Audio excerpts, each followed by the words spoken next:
Today we're going to be talking about how I bred my Royal Whiptails.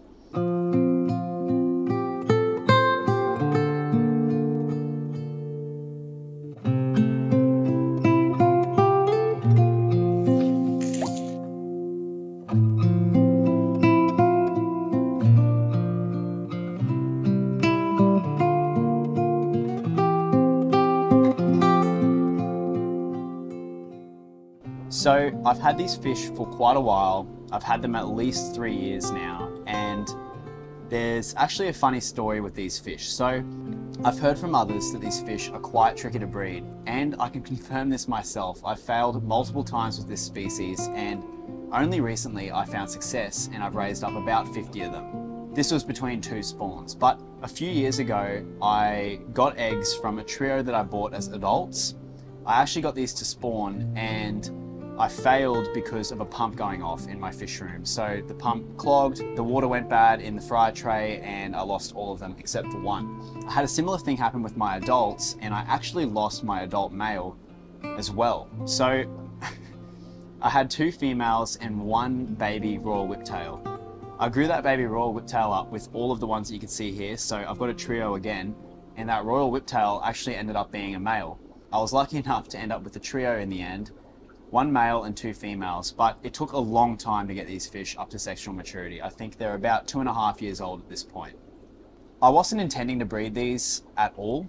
I actually luckily one day walked into the fish room, and this tank is right up the back corner of my 4-foot tanks. In here I've got some Blair Eye rainbows that I've been growing out to adult size, and you can see they're starting to get quite big. But I just looked in this tank. I put them in the back corner just thinking, you know, I'll grow them out. I don't want to let go of them. If they breed, they breed. If not, I don't care. I had a look up here, and I found the male up on this back piece of glass behind the roots with a clutch of eggs. So the way these fish lay eggs is on the glassier tanks. They like to lay on like a smooth surface, so they must lay on slate, or I have no clue what they lay on in the wild, maybe a plant. But they always find themselves near a sponge filter, behind some roots, and they lay their eggs like that. The female will come up and lay her eggs on the glass, and the male will sit there on top of the eggs and fan them and take care of them.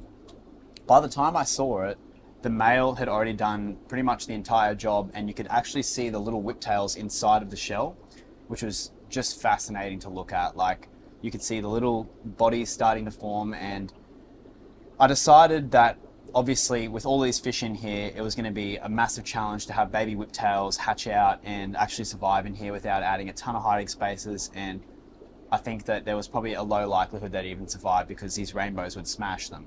So I don't know what caused the spawn. I think the tank was pretty dirty. We cleaned the sponge filters up, and we did a massive water change in here, and that must have triggered them to spawn.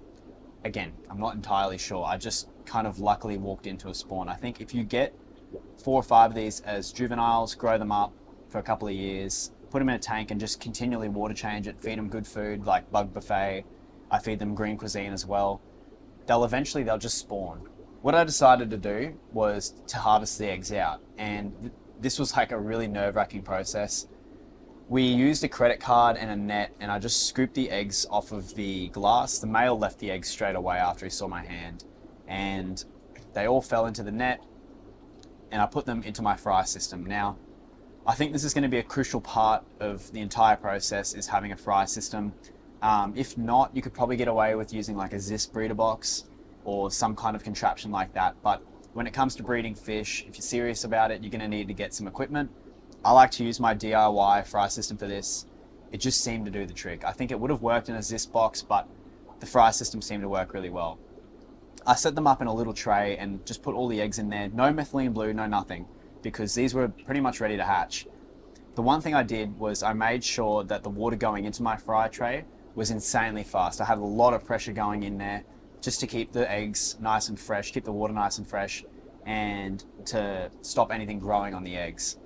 The funny thing about whiptails is when the eggs are about to hatch, you might notice 1 or 2 hatch, but I think the male flicks the eggs and it gets them to break their chorion layer and actually come out.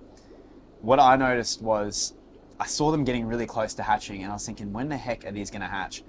I squirted them down with a pipette with some water, and they all of a sudden just all started to hatch out. I actually got some footage of one popping out of an egg, and yeah, it was just absolutely awesome to see. I just kept them in tap water the whole time. My tap water is about 7.6 pH, 200 parts per million hardness. It's nothing special. I mean, they might breed in softer water more regularly, but I'm just going to leave them like this for now until they spawn, or if they don't spawn again, I might change it. But I left them just in the tap water.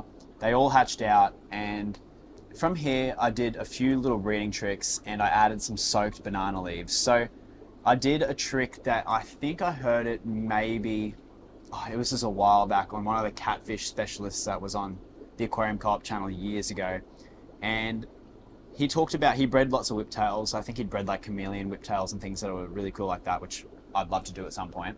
They'd had this trick, and baby whiptails eat off-wax or biofilm for their first few days of life. They're very hard to raise. I've found whiptails to be incredibly hard to raise as babies myself. I find most catfish actually quite tricky to raise. And this is just because I think they have really specific needs when they're young. Once they're adults, they're a lot easier. But the trick was, you need to grow this biofilm. So biofilm forms on every surface in your aquarium. It grows on the leaves, it grows on decaying matter, pretty much biofilm all over the tank. We talk about it when we breed shrimp. I think this is what the baby whiptails eat for their first meal. So what I did was I got this bucket of really dirty filter water, and I put some almond leaves in there and some banana leaves dry and soaked them in this disgusting water. And it was brown and yuck. But a few days later, I think all those bacteria that were in the filter started to decay the leaves, and you could feel they were kind of slimy. So what I did was I added these leaves into the tray once I saw that the babies had hatched out. They instantly all kind of like stuck to it. And the thing is about these catfish, I don't think they actively pursue food. So I think they have to just kind of like passively be eating this stuff. And that's why the leaves helped a lot. Like I added quite a few leaves in here. They all just kind of stuck to it, and I saw they were passively eating it. This is where it gets complicated with this fish. It's not an easy fish to raise. I actually set up this little contraption a while back, and I used it to raise rams. And I had this idea, like, the struggle with raising whiptails is making sure they get enough food during the day. They constantly need to be just sitting on a surface that they can consume from. And I was thinking, well, how am I going to do this? I'm only coming in here once or twice a day, and I don't have the ability to constantly feed them because this fish room's away from home. What I decided to do was I use this kind of like chicken feeder method. I've got a doser that they use for dosing corals with fertilizers. It's a peristaltic pump, I think, something like that. It connects to Wi-Fi and it connects to my phone, and I can turn it on when I want to. It runs, I think, 5 times a day, every couple of hours. I filled up the bottle with that same filter juice, like just disgusting kind of filter juice. Nothing stinky, just like fresh filter juice. And that dosed into the tank a few times a day, and I think it refreshed that biofilm for me. And I think that they all kind of just ate that biomatter. I've used this biomatter to raise tons of fish, but it seemed to work really well. I did that for the first few days once I noticed that their yolk sacs were gone. That's when I started to turn that on. And from there, I actually noticed them starting to develop. What I continued to do was, as I saw them growing up, I added a little bit of food into that doser. The food I added, I think it was the green cuisine for the first couple of days, just some light veggie matter based food. I sell this on my website down below. It might be released by the time I post this video, I'm not too sure, but I fed the green cuisine into that. I've fed a very light amount, so that was getting dosed in there as well. Like that was part of the water mixture that I had dosing in there. And I also introduced some brine shrimp as well, so they started to eat that. And over the next few days, they continued to grow. Once they get to a certain size, you're kind of in the clear. The trick here was making sure that my little breeder box stayed clean, to keep it clean and to keep eating all that biofilm and waste matter that wasn't being eaten. Like there was tons of leftover food in this box every time I fed it, because the whiptails are just kind of like stupid and they don't go up to the food. What I did was I added some baby mystery snails in here as well. Those baby mystery snails actually helped to keep the box clean. So the box was like spotless. The only thing that was in there was a little bit of whiptail poo. The snails did a great job eating up all the leftover green cuisine and all that biomatter. And within a couple of weeks, the whiptails had grown quite significantly. By this stage, I think they started to outgrow the box a little bit. They were so cute. They looked so cute. And you can see their little tails whipping around whenever I fed it. It was awesome to watch. At this stage, I added them to a 2-foot tank, and I really tried to start growing them out. So what I did for the 2-foot tank was I kept it really shallow, and just had a sponge filter in there. That sponge filter helped to keep it clean enough, and having it shallow just meant that it was a little bit bigger than the box, but not too big that they couldn't find their food. I added tons and tons of botanicals in there, leaf litter, like Indian almond leaves, banana leaves, all that sort of stuff. And I continued to feed them bug buffet and green cuisine. The thing that's good about these two foods is obviously I make them, so I'm going to talk good things about them, but because they really can break up into that powder, you can swirl it around the tank like a milk and create that like biofilm in the tank. It'll spread around and it just helps everyone to get some.